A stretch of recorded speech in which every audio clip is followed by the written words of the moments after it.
지난 시간 복음을 전하고 교회를 세워가는 그 일의 배후에는 성령 하나님이 그리고 천사들이 직접적으로 더 일을 해 가시는 그런 모습을 소개를 했고, 그런 하나님의 일하심의 속도를 당시에 있던 초대교회 제자들, 리더들이 쫓아가기를 버거워했다라고 말씀을 나눴습니다. 그런 모습을 보면 비단 그때만 그랬을까? 오늘 우리의 교회 일 그리고 우리들이 살아가는 삶의 배후에 하나님의 일하심의 속도는 어떨까 한번 생각해 보면 마찬가지일 테지요. 하나님의 일하심이 어떻게 보면 우리가 그 속도를 주시는 마음을 따라가기가 참 버거울 때가 많이 있다고 할 수가 있습니다. 오늘 본문도 그런 차원에서 이 하나님의 일하심의 관점에서 좀 볼 필요가 있습니다. 특별히 이 말씀에서 가장 눈에 들어왔던 것은 무명의 전도자들, 흩어진 자들, 이름을 소개해 주지 않는 그들을 통해서 하나님의 일하심의 모습이 이렇게 소개가 되고 있다는 거예요. 구약 성경을 들여다가 보면 하나님이 일하실 때는 항상 하나님이 택하신 사람들이 있습니다. 그리고 그 택하신 사람들의 출신과 이름을 자세하게 이렇게 소개를 해 줍니다. 그래서 그들을 높이셔서 그들을 통해 일을 하세요. 그리고 이름도 같이 소개를 해 줍니다. 그러나 예수님이 부활하신 후에 이제 성령께서 활동하시던 그 시대로 들어가면서 점점 이렇게 오늘 본문이 소개해 주는 것처럼 무명의 제자들, 이름이 알려지지 않는 제자들, 그런 사람들을 통해서 하나님의 일하심이 이렇게 나오고 있다는 거예요. 사도 바울이 교회를 향하여 편지들을 쓸 때에 알려지지 않는 이들의 많은 수고와 섬김이 있었다는 것을 이렇게 드러내주는 장면이 나옵니다. 특별히 로마서 16장의 마지막 그 장에 가보면은 37명의 이름을 언급을 해요. 안부를 전하면서 그들이 과연 어떤 일들을 했는지를 짧게 소개를 해주면서 그들에게 안부를 전하면서 그들의 이름을 이렇게 소개를 해요. 사도 바울만, 바나바만, 베드로만 일을 하는 줄 알았더니 37명의 소개되지 않은 사람들이 마치 우리가 감자를 캘 때, 고구마를 캘 때 어떻습니까? 겉으로 드러난 잎사귀는 별로 안 되는데 그걸 잡아당겨 보면은 얽힌 것들이 막 주렁주렁 땅 속에 함께 줄줄이 나오는 것을 보게 되는 것처럼 겉으로 드러난 대표적인 사람들 그 배후에 하나님이 어떻게 무명의 사람들, 알려지지 않은 사람들을 통해서 일을 하셨는지가 쫙 드러나는 그런 장면이 소개가 되어지는 거예요. 마치 영화관에 가서 주연 배우, 그래도 좀 비중이 있는 조연 배우들, 스크린에 어느 정도 배역이 차지하는 사람만 관중석에 있던 사람들은 눈여겨보겠지요. 그러나 나중에 그 스텝부터 해가지고 쫙 짧게 아주 작은 이름만 쫙 올라가는 그 모습들이 나올 때 어느 하나 사람 눈여겨보지 않고 있는 거기에 참여한 사람이 있을 때는 끝까지 쳐다보면서 그 이름을 확인하고서야 영화관을 빠져나온 사람들이 있는 것을 이렇게 보게 돼요. 마찬가지로 우리는 드러난 사람들만 주목해 보는데 하나님은 한 번이라도 마음 주시고 은혜 주셔가지고 하나님 나라의 일에 한 번이라도 참여한 사람들 눈여겨보고 있으면서 그들을 통해서 다 영광을 그들에게 격려하시고 축하해 주시는 그런 장면의 모습들이 성경에 특별히 오늘 말씀과 같은 이 흩어진 자들, 이름이 알려지지 않은 자들, 그런 자들이 신약 시대에 오늘 교회 시대에 많이 하나님이 일하고 계신 것을 소개를 해주고 있어요.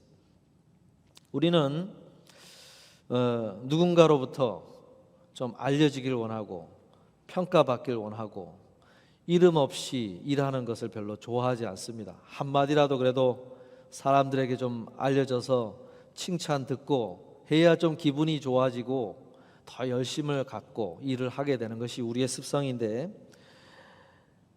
오늘 말씀을 접하면서 그런 것을 생각해 보게 돼요. 아, 지금 시대는 그런 시대가 아니구나. 지금 하나님이 일하는 시대는 이름이 알려지지 않는 그런 무명의 사람들을 하나님이 통해서 일을 하시려고 하는 그런 시대구나라는 것을 알게 돼요. 예수님이 일찍이 구제에 대해서 이야기를 하면서 마태복음 6장 3절 4절에서 그런 말씀을 하셨죠. 너는 구제할 때에 오른손이 하는 것을 왼손이 모르게 하여 내 구제함을 은밀하게 하라. 은밀한 중에 보시는 너희 아버지께서 갚으시리라 그랬어요. 구제를 할 때 이름 알리면서 하지 말라 그랬죠. 누가 했는지도 모르게 하라고 그랬죠. 대신 그걸 하나님 앞에서 해라 그랬죠.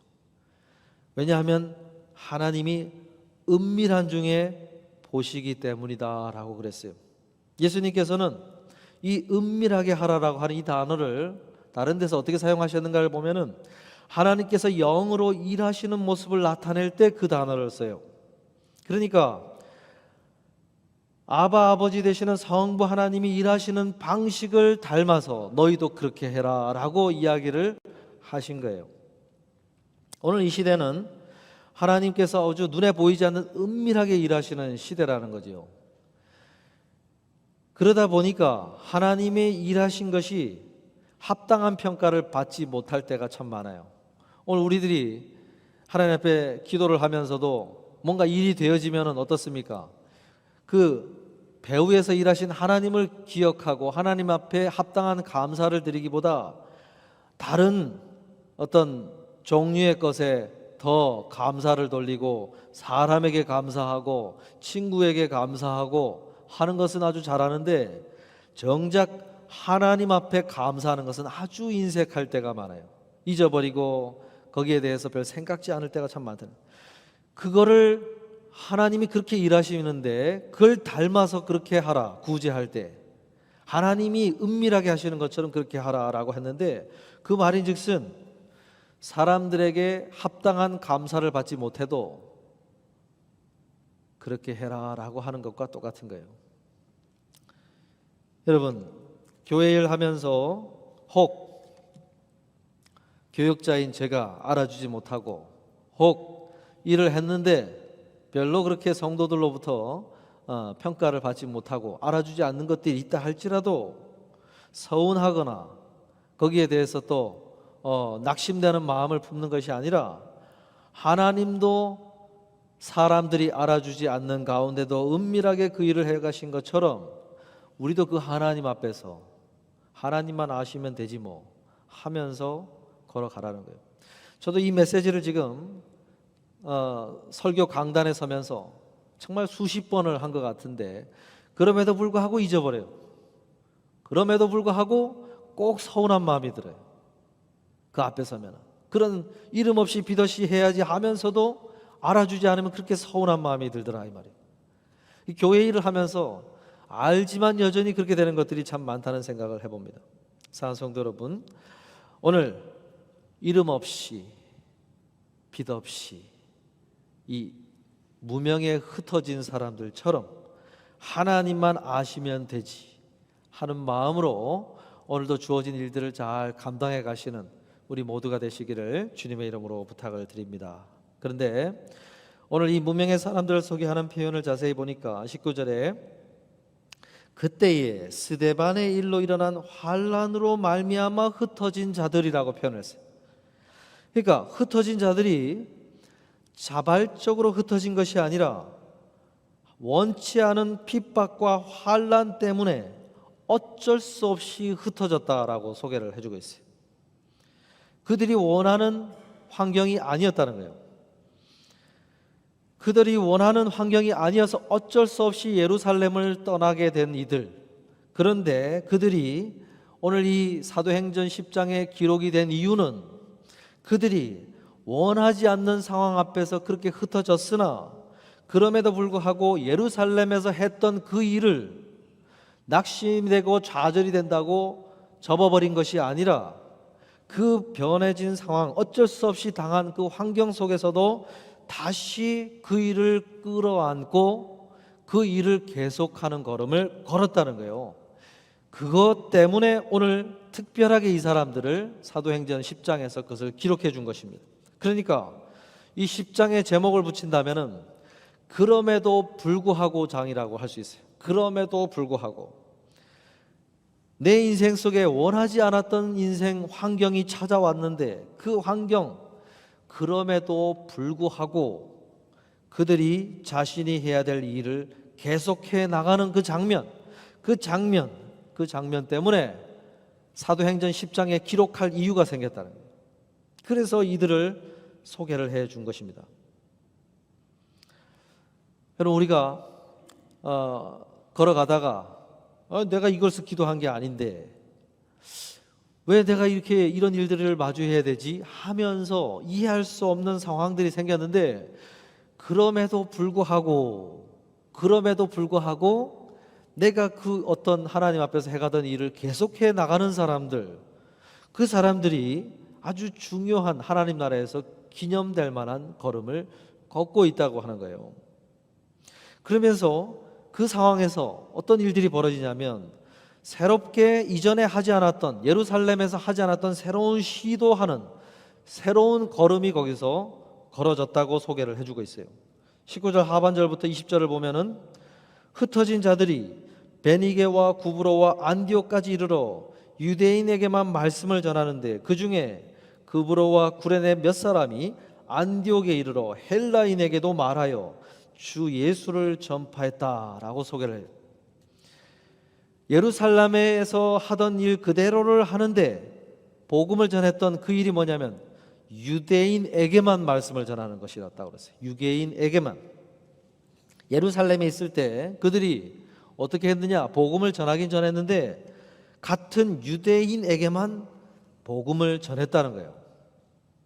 그게 예루살렘에서 하던 일이었는데 원치 않는 환경 때문에 흩어진 이들이 그 상황에서 다시 복음을 전하기로 마음을 정리하고 결심을 하고 걷는 그 과정에서 어떤 시도가 이루어졌냐면은 유대인에게만 다가가던 걸음이 아니라 이제는 용기를 내어 헬라인에게도 나아가서 복음을 전하는 새로운 걸음이 거기서 이루어졌다고 소개를 한 거예요. 유대인들은 그리스도인이 되어서도 예전 그 유대인으로서 가졌던 그 선입관, 이걸 버리지를 못했어요. 그래서 이방인들을 혐오하고 이방인들과 교제하는 것을 아주 죄악시했어요. 그러다 보니까 유대인으로서 복음을 전해야 된다는 건 알겠는데 그 죄악시하던 이방인들에게 나아가는 것은 선을 긋고 안 했다는 거죠. 그런 의식을 갖고 익숙한 환경에서 복음을 전하다가 어쩔 수 없이 흩어지게 되어서 그들이 다시 복음을 전해야지 하고 마음을 정리하는 과정에서 헬라인에게 나아가는 어떤 걸음이 여기서 이루어졌다고 하는 거예요. 한마디로 그들에게 복음 전파의 대상으로 선을 긋던 울타리를 쳐버렸던 그 지경이 넓어지게 되었다는 거죠. 복음 전파의 어떤 지경이 넓어지게 되었다는 거예요. 그 지경이 넓어지는 곳에서 안디옥 교회라는 그 교회가 세워지게 된 거예요. 그 안디옥 교회는 이방인 복음 전파에 처음으로 선교사를 파송하면서 바나바와 사울을 서포트하고 재정적으로 서포트하고 영적으로 서포트하고 거의 선교 기지로 활동을 했던 대단히 그 초대교회사에서 지대한 역할을 했던 교회가 이렇게 흩어진 자들이 새로운 시도하는 걸음을 걸었기 때문에 거기서 안디옥 교회가 세워지게 됐다고 소개를 하는 거예요. 여러분, 우리가 하나님께서 우리의 지경을 넓히기 위해서 내가 원치 않는 환경 속으로 우리를 밀어 넣으실 때가 있어요. 내가 원하지 않던 만남을 갖게 하실 때가 있어요. 왜요? 왜냐하면 내버려두면 여전히 그 안에서만 움직이기 때문에 하나님의 뜻을 따라 순종해 가는 걸음에 아주 제약이 생기는 거예요. 한계가 생겨져 버린 그 걸음밖에 걷지 않는 거예요. 그러다 보니까 하나님께서 우리를 원치 않는 환경 속으로 우리를 밀어 넣으실 때가 있다는 것을 오늘 말씀이 소개를 합니다. 그렇지 않아요? 우리가 어떤 걸림돌이 있을까요? 가만히 생각해 보시면 내가 편한 사람들만 만나려고 그래요. 그러다 교회로 걸어가다가 좀 불편함이 생기는 사람이 눈앞에 보이면은 그 만남에서 딱 주저하고 다시 제자리로 걸어가는 걸음들이 많이 생기지요. 그러다가 그냥 여전히 내가 만나는 사람들의 성향이나 만나는 사람들의 면면을 보면 내가 좋아하고 내가 익숙한 사람들 속에서만 머물고 있어요. 그리고 내가 익숙한 환경 속에서만 머물고 있어요. 그러니까 하나님이 어떻게 좀 인도를 해보려고 말씀을 주시는데 그 말씀 속에서도 내가 하는 그 제자리에서만 여전히 맴돌고 있는 나 자신의 모습을 보는 거예요. 신앙생활의 어떤 지경이, 순종의 지경이, 섬김의 지경이 거기에 머물러져 버리는 거예요.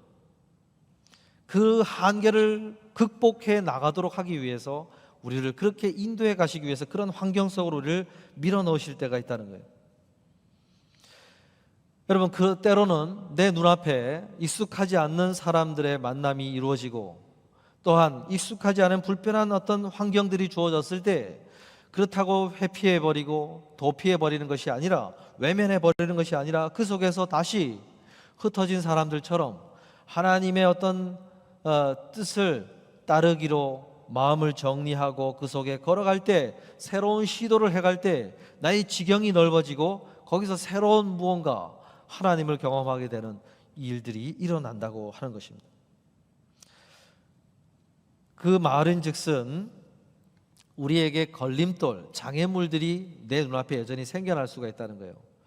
감정적으로 어려움이 생기고 그럴 때요 꼭 한번 기억해 보세요. 내가 이것을 한번 넘어서야 되지 않을까.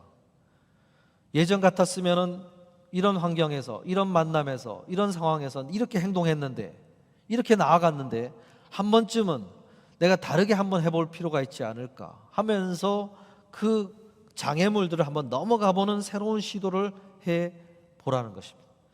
흩어진 자들 중에 몇몇은 그 시도를 했고 그 시도 속에서 안디옥 교회가 세워져 가는 것을 보게 되었다고 성경이 소개를 해주고 있어요. 그러면서 어떻게 됩니까? 본문 21절에 보니까 주의 손이 그들과 함께 하심에 수많은 사람들이 믿고 주께 돌아오더라 그랬어요. 안디옥까지 이르러 복음을 전했던 그들의 지경이 넓어진 그 걸음 위에 주의 손이 그들과 함께 하셨다 그랬어요. 전에는 주님이 뭔가 앞장서서 걸어가시고 따라오라고 하신다든지 주님이 끌고 어딘가를 데리고 가는 그런 장면이었다고 한다면 이 장면에서는 그들이 먼저 걸어가고 거기에 주님의 손이 서포트해주고 도와주는 형식으로 그들과 함께 사역하는 모습으로 주의 손이 함께 하셨다고 소개를 해주는 거예요. 한마디로 주님이 그들과 동역하는 동역자의 관계 속에서 사역을 해가시는 모습이 그 사람들에 의해서 생겨났다는 것입니다. 여러분, 하나님께서는 오늘 우리에게 이러한 동역자들을 찾고 있어요. 동역자. 그런데 그 동역자가 되려면은 하나님이 끌고 가는 모습이 아니라 하나님이 앞장서서 그냥 가시고 따라오라는 식으로가 아니라 내가 무언가 하나님 앞에서 그 지경을 넘어가 보는 장애물을 넘어가 보는 그 걸음을 한번 시도하고 걸어갈 때 하나님이 이렇게 우리와 그들과 동역하는 동역자의 관계가 맺어진다고 하는 것입니다.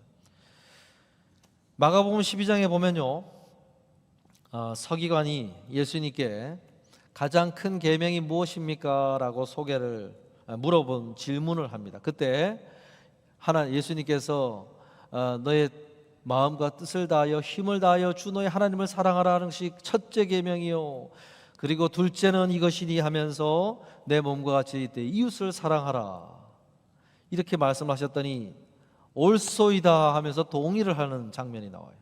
그랬을 때 예수님이 그 모습을 보면서 뭐라고 평가를 하셨냐면 내가 하나님 나라에서 멀지 않도다 그랬어요. 멀지 않도다.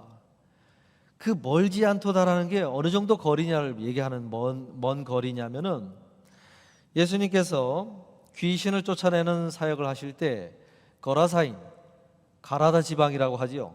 그 지방에 사는 수많은 귀신이 들린 군대 귀신이라고 부르는 그 귀신이 그 몸 안에 들어가 있는 그 들려있는 귀신 들린 자를 만나게 됩니다. 그때 그 안에 있는 귀신들이 예수님을 알아보고 벌벌 떨면서 우리를 쫓아내버리실 때 저기 멀리 풀을 뜯어먹고 있는 저 돼지떼에게로 우리를 쫓아내달라고 요청을 합니다.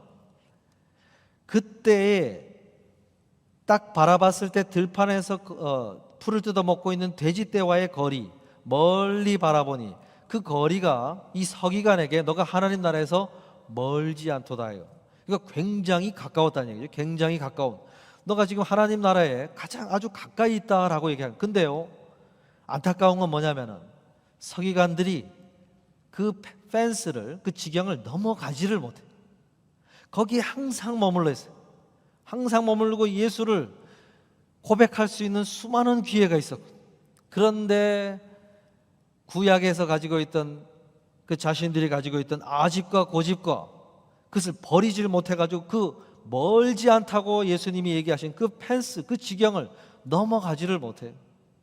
회개를 하면서 주님 앞에 당신이 메시아라고 한 사실을 인정을 못해요. 인정을. 그 안타까운 그 마음을 담아서 멀지 않도다라고 예수님이 이야기하신 것입니다.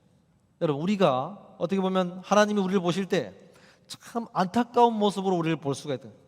저 지경만 넘으면, 저 걸림돌만 넘으면 될 텐데 여전히 저기서 똑같은 패턴으로 행동을 하고 있구나 라고 하면서 보면서 여전히 우리를 끌고 가는, 겨우겨우 끌고 가서 하나님이 사역을 해가시는 모습이 우리의 삶 속에서 벌어질 수 있다. 그게 아니라 동역자가 되려면, 주님의 손이 우리를 도와주시는 그런 장면으로 우리가 동역을 하기 위해서는 이것을 넘어가는 그런 시도가 있어야 된다고 말씀하는 거예요. 말씀을 마무리하려고 하는데요, 고린도전서 3장 9절에 보면요, 사도 바울이 편지를 쓸 때 하나님의 동역자들이라고 표현하는 사람들이 나와요. 동역자들이다. 나도 동역자고 너희도 동역자다라고 하면서 표현을 하는 그런 말씀이 나와요. 그 동역자라고 사울이 이걸 표현을 할 때는 어떤 고백이 담겨 있냐면, 이 땅에서 하나님과 함께 동역하는 기쁨을 누리게 된 자들이라고 하는 감사함의 고백이 한 가지 들어있고, 또 하나는 외롭게 그 동역하는 걸음을 걸어갈 때 하나님과 함께 이 동역의 걸음을 걷는 사람들을 바라보면서 큰 위로가 된 사람들이라고 하는 그런 감사의 고백이 담겨 있는 고백이에요. 그 수식어를 붙인 이들이 어떤 이들이냐면 브리스가와 아굴라 부부, 그들을 가리킬 때 동역자라고 표현을, 우르바노라고 로마서 16장 9절에서 표현을 할 때 또 동역자라고 표현을, 디모데를 가리킬 때 동역자라고 표현을, 아볼로와 게바를 가리켜, 베드로를 가리킬 때 동역자라고 표현을, 디도와 같은 이들을 표현할 때 동역자라고 표현을 해요. 그들을 생명책에 기록된 하나님의 동역자들이다, 이렇게 표현을 하고 있어요. 사랑하는 성도 여러분, 오늘 하나님께서 우리를 어떤 자들을 찾고 계시느냐? 항상 내가 쳐놓은 울타리 안에서 신앙생활을 해가는 사람들이 아니라 하나님 앞에서 동역의 걸음을 걷기 위하여 나의 그 선을 걸림돌이 되고 장애물이 되고 나를 격동하는 그 어떤 상황에서도 하나님 앞에서 새로운 시도를 해보고 그걸 넘어가 보려고 하는 애를 쓰는 사람들, 그 사람들을 하나님이 찾고 계시고 그들과 함께 동역하는 걸음을 걷기를 원하신다고 하는 것입니다. 사랑하는 성도 여러분, 우리가 함께 하나님의 동역자들이 되어 서로를 바라볼 때 참 큰 위로가 되는 그런 사람들이 되실 수 있기를 바라고, 하나님이 찾으시는 하나님의 동역자들이 되어 주님 앞에 서시는 우리 모두가 되실 수 있기를 주님의 이름으로 축복하고 부탁을 드립니다.